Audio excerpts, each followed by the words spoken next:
Good morning students. आज हम बात करने वाले हैं सीरीज, सम ऑफ सीरीज के बारे में। और सम ऑफ सीरीज आपने पहले भी किए हैं, लेकिन आज हम करेंगे इनको सॉल्व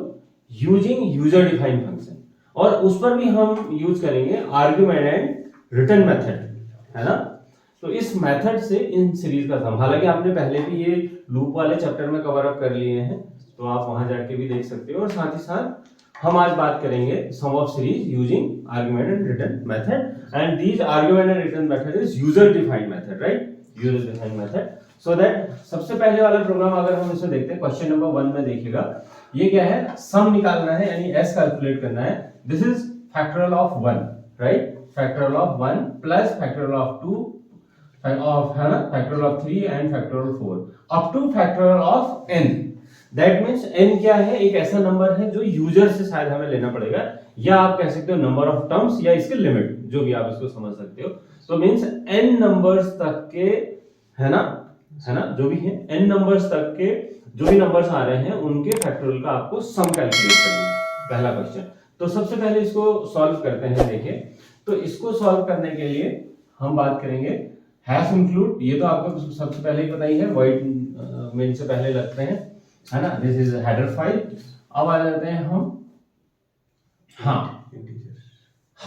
अब हम क्या करेंगे, यूजर डिफाइंड फंक्शन बनाने जा रहे हैं, तो फैक्टोरियल के लिए बना रहे हैं, तो हम एक ऐसा फैक्टोरियल बनाएंगे जो क्या करेगा, एक वैल्यू रिटर्न करेगा, मींस किसी एक नंबर की वैल्यू, फैक्टोरियल कैलकुलेट करने के बाद वो रिटर्न करेगा। तो रिटर्न करेगा तो इंटीजर नंबर है, तो मैं ये मान के चल रहा हूं इंटीजर नंबर का फैक्टोरियल इंटीजर ही वो रिटर्न लेना है। तो मैंने क्या कर दिया यहाँ पर एंड, और फैक्टोरियल को मैंने एक नेम दे दिया फैक्ट। तो मीनिंगफुल, हमेशा आप जब भी यूजर डिफाइंड फंक्शन बनाओगे ना, उस फंक्शन का नेम होने की, आप कुछ भी रख सकते हो, एक्स वाई जेड भी रख सकते थे हम, लेकिन फिर भी एक मीनिंगफुल नेम और छोटा कंसाइज छोटा रखिएगा। फैक्टोरियल भी लिख सकते हैं हम वैसे, तो फैक्ट। अच्छा, और किस नंबर का है, मैंने इसमें बताया एक इंटीजर नंबर का, है ना, एक इंटीजर नंबर है n सपोज, तो ये क्या करेगा, एक फैक्टोरियल फंक्शन है, एक n नंबर हम उसको देंगे, उसका फैक्टोरियल कैलकुलेट करके ये उसको रिटर्न करेगा, ठीक है। तो इसके लिए पूरा का पूरा प्रोग्राम हमें यहाँ डिजाइन करना पड़ेगा। n आपके पास आ गया है, तो बहुत सिंपल है, लोकल वेरिएबल आप जरूर ले लीजिएगा, एक i लेना पड़ेगा, है ना, और एक आप f ले लीजिएगा, f की वैल्यू इनिशियल 1 ले लीजिएगा, क्योंकि मल्टीप्लाई होगा, मल्टीप्लाई में इनिशियल वैल्यू 1 होनी चाहिए। तो अब मैंने क्या कर दिया, एक फॉर का लूप ले देता हूं, for i is equals to, है ना, i इज इक्वल्स टू, मैंने क्या कर दिया 1 semicolon i less than is equals to n semicolon i plus plus, और यहां पर कर दीजिएगा f is equals to f into i, जो भी i है, ठीक है। तो यानी ये क्या करेगा, ये n का, यानी 1 से लेके n तक के नंबर इटसेल्फ मल्टीप्लाई हो जाएंगे, सो दैट ये n नंबर जो भी होगा उसका फैक्टोरियल कैलकुलेट कर लेगा।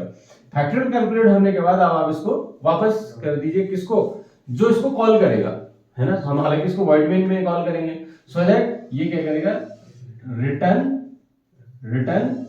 f कहां हो जाएगा, back to the calling function, जो फंक्शन इसको कॉल कर रहा है ये वहां इसको पास कर देगा, यानी रिटर्न कर देगा। तो ठीक हो गया, एक नंबर हमने इसको पास करा और ये नंबर का फैक्टोरियल कैलकुलेट करके रिटर्न कर देगा। अब आ जाते हैं हम वॉइड मेन में, देखिए, अब आ जाते हैं हम वॉइड मेन, ठीक है, इसमें आ जाते हैं। अब हमें कुछ वेरिएबल्स की जरूरत पड़ने वाली है, लाइक एक इंटीजर में एक s, जिसमें सम चाहिए हमें, s की वैल्यू 0 ले लेता हूं, ठीक है, एक, और एक हमें चाहिए नंबर, यानी number of terms, n numbers तक का ना, n टर्म्स तक का, ऐसे समझ सकते हो। तो यहां पर ये काम करते हैं, एक n भी ले लेते हैं, ठीक है। तो मैसेज दे देते हैं यूजर को, printf इनपुट, क्यों, इनपुट वैल्यू ऑफ n, या इनपुट, हाँ टर्म्स, ऐसा आप मैसेज दे सकते हो, कोई भी meaningful. Then scanf percent d comma address of n। तो मेरे पास नंबर आ गया, ठीक है। हाँ, एक वेरिएबल की और जरूरत है, वैसे हमें i का एक लूप और लगेगा, तो हम फॉर के अंदर भी लगा सकते हैं उसको। तो मैंने क्या करा, एक फॉर का लूप लगा देता हूं। अब मैंने कर दिया integer i equals to 1 semicolon i less than is equals to n, ये n क्या है, n टर्म्स है है ना, हम इस सीरीज में चल रहे हैं अभी, n terms and i plus plus, यानी 1 से लेके ये क्या करेगा n टर्म्स तक जाएगा। तो मुझे सबसे पहला टर्म क्या है 1, यानी 1 का फैक्टोरियल चाहिए। अब मैं क्या करूंगा, देखो अब मैं क्या करूंगा, यहां पर मैंने क्या कर दिया, s is equal to s plus factorial of 1 ना, तो मैंने क्या किया, फैक्टोरियल ऑफ 1 निकालने के लिए मेरे पास तो अब तो फॉर्मूला है, अब मैं फैक्टोरियल ऑफ 1 नहीं निकालूंगा, अब मेरे पास ऑलरेडी एक फंक्शन है जो किसी भी नंबर का फैक्टोरियल निकाल सकता है। तो मैं क्या करूंगा, ये 1 पास कर दूंगा इसको, तो ये 1 का फैक्टोरियल निकाल के मुझे दे देगा और उसको ये s में डाल देगा। तो मैंने क्या किया, ये इसको यहां पढ़ लो, s इज इक्वल टू यानी ओल्ड s प्लस 1 का फैक्टोरियल, ओल्ड s प्लस 2 का फैक्टोरियल, तो यहां पर भी ये हो रहा है, new s is equal to old s plus factorial of 1 ना, यही तो हुआ, i की वैल्यू तो है 1, तो फैक्टोरियल ऑफ 1 हो जाएगा। अब आप इसको चला के देखो, ये यहीं कंप्लीट हो रहा है। अब देखो i की वैल्यू 1 है तो क्या करेगा, s की वैल्यू तो 0 है, तो 0 प्लस फैक्टोरियल ऑफ 1 यानी 1 चला गया यहां, अगर ये 1 चला गया यहां तो n की वैल्यू 1 हो गई, n की वैल्यू अगर 1 हो गई तो देखो ये i ठीक है, f की वैल्यू 1 हो गई और मींस लूप चल रहा है 1 to 1, 1 to 1 चलेगा तो इसका मतलब क्या हो गया, f की वैल्यू भी 1 है, 1 into 1 is 1, तो लूप हो गया ओवर, लूप जैसे ओवर हो गया, रिटर्न f कहां पर, इसकी जगह पर, तो s is equal to s plus f हो गया ना, और f की वैल्यू 1 है तो ठीक तो है, s प्लस 1 यानी क्या हुआ, 0 प्लस 1 इज 1, ठीक तो हो गया। फिर अगर पहला टर्म देखें तो 1 ही तो आएगा आउटपुट। अब ये लूप जाएगा वापस, i प्लस प्लस हो जाएगा, यानी i की वैल्यू हो गई 2, फिर ये नीचे आ जाएगा, फिर क्या हो जाएगा, s प्लस फैक्टोरियल ऑफ 2, फिर क्या होगा, फैक्टोरियल ऑफ 2, जैसे ही आपने ये फंक्शन कॉल करेगा ये 2 चला जाएगा, यहां पर n की वैल्यू हो गई 2, और देखो f फिर से रीसेट हो गया, 1 से लेके 2 तक का लूप चलेगा, तो 1 into 2 हो जाएगा, ये तो पहले 1 into 1, अगली बार में 1 into 2, तो 2 हो गया, और जैसे ही लूप खत्म हो जाएगा रिटर्न f, तो f की वैल्यू फिर से यहां आ गई, तो पिछली बार का s था 1, 1 प्लस 2 हो गया, देखो आ गया ना 3, तो यहां तक का अगर टर्म देखोगे तो 3 ही आएगा, तो ये चलता जाएगा, ऐसे ही ये क्या करेगा, n तक लूप जाएगा और n के फैक्टोरियल तक का भी सम ये कर लेगा। क्लियर हो गया? तो फाइनली हमारा जो है पूरा सीरीज का सम हो गया है, तो अब हम यूजर को उसका आउटपुट दिखा देते हैं। तो यहां पर हम क्या कर देंगे, प्रिंट एफ है ना, सम ऑफ सीरीज क्यों is equals two percent D comma हो गया, फिर गेट सी एच और क्लोज। तो आप इसको नोट कर लीजिए और आप लोग इसका स्क्रीनशॉट भी ले सकते हैं। ये क्लियर हो गया? ठीक है, अब नेक्स्ट क्वेश्चन की बात करते हैं। ये है सेकंड क्वेश्चन आ रहा है, फिर से हम बात करेंगे इसमें आर्गुमेंट एंड रिटर्न मेथड से हम उसको बनाएंगे। ये भी सम ऑफ सीरीज है, लेकिन अब सीरीज क्या है ना, 1 की पावर 2 प्लस 2 की पावर 3 प्लस 3 की पावर 4 प्लस 4 की पावर 5, और ऐसे ही होते होते ये क्या हो जाएगा, n की पावर n प्लस 1। अगर यहाँ पर अगर ये n प्लस 1 का मतलब यही कॉन्सेप्ट यहाँ भी देख सकते थे आप, 1 की पावर 1 प्लस 1 यानी 2 हो गया, 2 की पावर 2 प्लस 1 हो गया, है ना, प्लस 1 ही आ रहा है, यानी बेस का प्लस 1 उसका पावर है ना, ये है। तो फिलहाल इसको देखते हैं कि इसको कैसे बनाएंगे। और हालांकि आपके पास ना मैथ फंक्शन के अंदर, मैथ लाइब्रेरी के अंदर भी power function already built in है, कोई जरूरी नहीं है कि पावर के लिए हम प्रोग्राम बनाएं आप। हाँ, वहां POW एक फंक्शन है, अगर आप मैथ्स की लाइब्रेरी में जाके अगर आप ये लिखते हो suppose r is equals to POW है ना x कॉमा y, तो ये क्या करेगा, x की वैल्यू यहाँ और y की वैल्यू यहाँ ऑलरेडी तो है आपके पास, तो ये x की पावर y कैलकुलेट करके आपको दे देगा, x की पावर y पावर में चला जाएगा, y पावर में खुद ही चला जाएगा। तो POW function built in function है मैथ की लाइब्रेरी में, n+n+1 हो जाएगा तो सीधे। हाँ बिल्कुल, इस वाले सीरीज को करने के लिए आपको कुछ भी नहीं करना है, फॉर का लूप चलाना है, i इज इक्वल्स टू 1 से लेके n तक, 1 to n, और यहाँ पर आप कर दीजिएगा r की इनिशियल वैल्यू आप 0 कर दीजिएगा, और यहाँ पर हो जाएगा r इज इक्वल्स टू, या s s था ना हमारा, तो s इज इक्वल्स टू हो जाएगा s प्लस POW है ना, क्या हो जाएगा i i प्लस 1, यही तो हुआ, i की वैल्यू 1 है, तो सेकंड वाला जो कॉमा के बाद का जो आर्गुमेंट है, आप इसको आर्गुमेंट ही तो बोलोगे, पैरामीटर बोलोगे ना, तो इसका मतलब पावर फंक्शन देखो, इसको भी देखो, पावर फंक्शन लाइब्रेरी में जो रखा हुआ है, ये पावर फंक्शन भी 2 आर्गुमेंट ले रहा है, दो तो हैं, एक बेस एक उसकी पावर, दो आर्गुमेंट ले रहा है या दो इंटीजर ले रहा है, ऐसे सोचो। तो ये दो इंटीजर को ले रहा है, कैलकुलेशन करने के बाद एक वैल्यू रिटर्न कर रहा होगा, ये तो होगा। मान लेते हैं ये वैल्यू, मान लेते हैं ये 2 है, ये 3 है मान लो, तो ये 2 की पावर 3 कैलकुलेट करके जो 8 आ रहा होगा, इसकी जगह पर 8 आ गया ना, इसका रिजल्टेंट 8 है, तो क्या हुआ, s equals to s plus 8, बस यही तो चाहिए। अब ये POW को यूज करने के लिए आपको मैथ्स की लाइब्रेरी इंक्लूड करनी पड़ेगी। अब हमारा 3 लाइब्रेरी हो गई फिर आज, एक तो हैश इंक्लूड, stdio ले गए आप, प्रिंटर पर स्कैनर के लिए रिस्पांसिबल है, ponyo.h getch और clr के लिए है ना रिस्पांसिबल है, और आज आ जाएगा math.h POW के लिए, क्लियर। पर इस वाले प्रोग्राम में हम यूजर डिफाइंड फंक्शन बनाने वाले हैं, फिलहाल मैं मैथ की POW यूज नहीं करूंगा, क्लियर हो गई बात। तो हम फंक्शन बनाएंगे अपना खुद का, कैसे बनाएंगे उसकी हम लोग बात करेंगे। math.h हाँ, हम नहीं लगाएंगे आज, हम खुद का फंक्शन बनाना है, हम लाइव फंक्शन यूज नहीं करेंगे।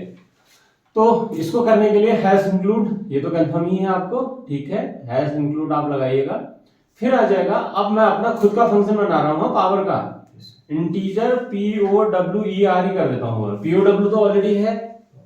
कंफ्यूजन ना हो इसलिए मैंने पूरा पावर लिख दिया है, पावर। अब पावर के लिए इंटीजर मैंने कहा एक हमें चाहिएगा x,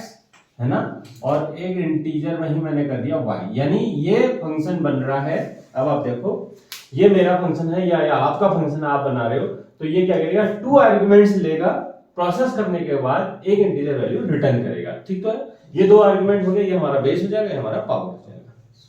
यानी x की पावर y कैलकुलेट कैसे होगी उसके लिए हम लगाएंगे फॉर का लूप, राइट। तो यहाँ पर लोकल वेरिएबल की जरूरत पड़ने वाली है, एक तो लूप चाहिए, है ना, और एक हमें चाहिएगा उसका रिजल्ट जो कैलकुलेट करेगा, r की इनिशियल वैल्यू मैंने रख दी 1, ठीक हो गया।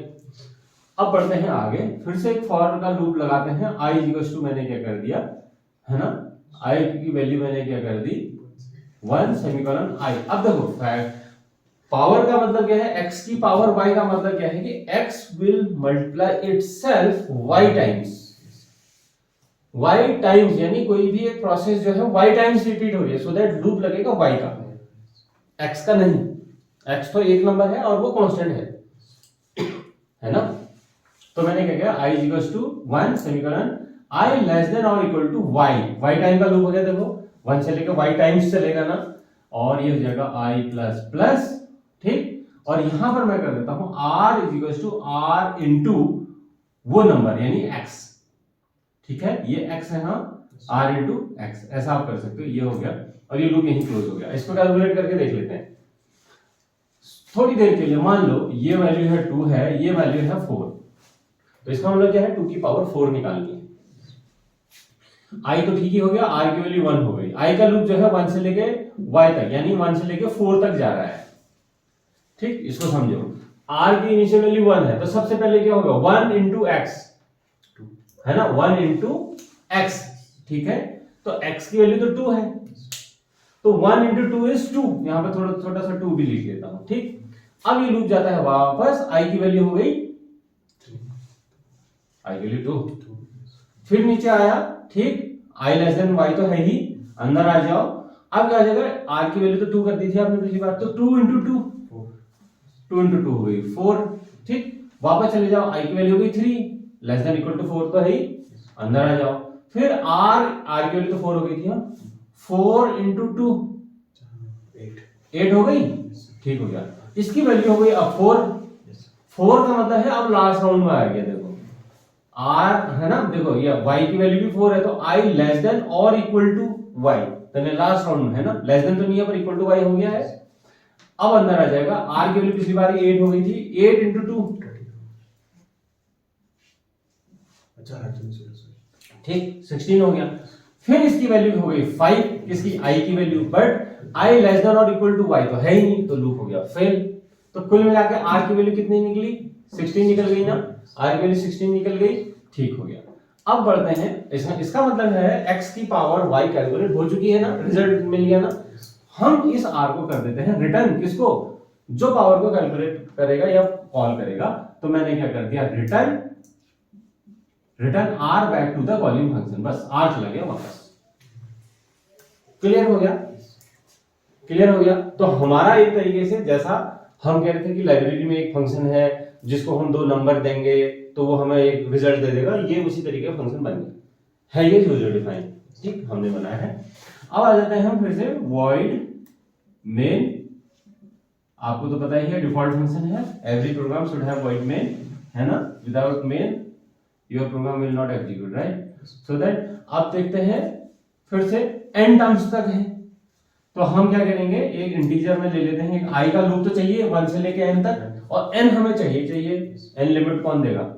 तो i हो गया सेमीकोलन, और n आप यूजर से इनपुट करा दो, कोई शक, printf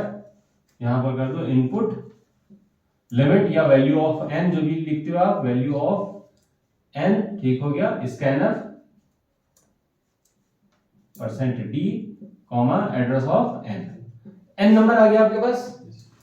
ठीक हो गया। हाँ, एक s भी तो चाहिए था, तो s भी चाहिए, s की वैल्यू हम क्या कर देते हैं 0, ठीक है, एक s चाहिए ना, s में ही तो ऐड होने हैं फाइनली। तो मैंने क्या करा, एक फॉर का लूप लगा दिया, i equals to 1 semicolon, i less than equals to n terms तक सेमीकोलन, i प्लस प्लस, यानी 1 से लेके n तक का लूप हो गया, 1 से लेके n तक चला गया, ठीक हो गया। अब हाँ, अब आपको क्या करना है, s equals to s plus power 1 की पावर 2, यानी या 1 की पावर 1 प्लस 1, है ना। तो पावर आई, हाँ, मैंने क्या किया, पावर फंक्शन को ले लेता हूँ, आई अब तो मेरे पास पावर फंक्शन डायरेक्ट कैलकुलेट करने के लिए है, पावर ऑफ, हाँ, बेस मैंने ले लिया i, यानी i की वैल्यू है 1 की पावर आई प्लस हाँ i प्लस 1, यानी क्या हो जाएगा 1 की पावर 2 हो गई, ठीक हो गया। तो ये क्या करेगा, देखो, तो आपका सबसे पहले जब एग्जीक्यूट होगा तो ये आएगा, यहाँ पर i की वैल्यू 1 हो जाएगी, i लेस देन n है, हाँ है, अंदर आ जाएगा, s की वैल्यू इनिशियली 0 है, तो ये हो जाएगा 0 प्लस पावर ऑफ 1,2, है ना, 1,2 का मतलब क्या हो जाएगा, यानी x में चला गया 1 और y में चला गया 2, यानी 1 की पावर 2 कैलकुलेट कर देगा, ये अभी आपने चला के देख लिया था। 1 की पावर 2 कैलकुलेट करने के बाद ये आपको रिटर्न करेगा इस जगह पर, 1 की पावर 2 का मतलब 1 ही हुआ, तो s की वैल्यू क्या जाएगी, 1 plus 1 is 1, 0 plus 1 equals to, हाँ, 0 प्लस 1 इज टू 1, ठीक कह रहे हो।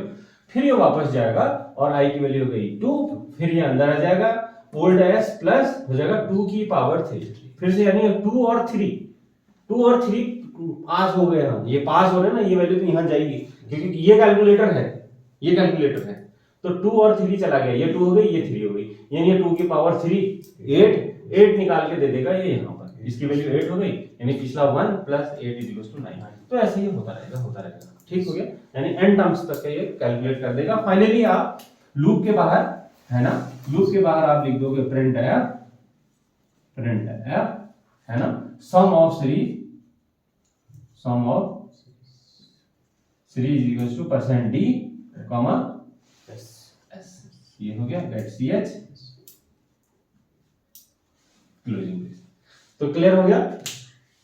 कोई कंफ्यूजन? तो इस तरीके के क्वेश्चंस आप क्या है,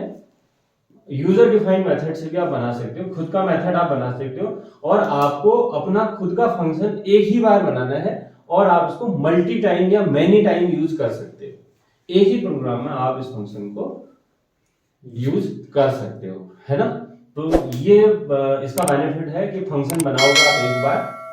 और इसको आप मल्टी टाइम यूज कर सकते हो। तो इसी को हम क्या कह सकते हैं, एक फंक्शन का ये बेनिफिट भी कहा जाता है कि आप इसको रीयूज कर सकते हो, इस कोड को आप रीयूज कर सकते हो। तो फंक्शन का एक फीचर ये भी कहा जाता है कि इसमें रीयूजेबिलिटी होती है ना। नहीं तो अगर मान लेते हैं अभी आपको यहाँ पर पावर कैलकुलेट करना था तो आप यहाँ पर पूरा ये लूप लगाते, थोड़ी देर में कुछ और प्रोग्राम था वहां भी पावर चाहिए तो शायद फिर वो लूप वहां लगता। इंस्टेड ऑफ डूइंग दिस, तो आप क्या कर सकते हो, एक बार आप फंक्शन को डिफाइन करो और जहां जहां आपको कैलकुलेशन चाहिए वो फंक्शन को आप कॉल कर लो, बस इस तरीके से आप इसको कर सकते हैं। तो आज के लेक्चर में इतना ही, तो आप इसको नोट कर सकते हैं और आप लोग इसका स्क्रीनशॉट, तो नेक्स्ट लेक्चर में हम लोग फिर से इसके एडवांस चीजें और कवर अप करेंगे। ठीक है, थैंक यू।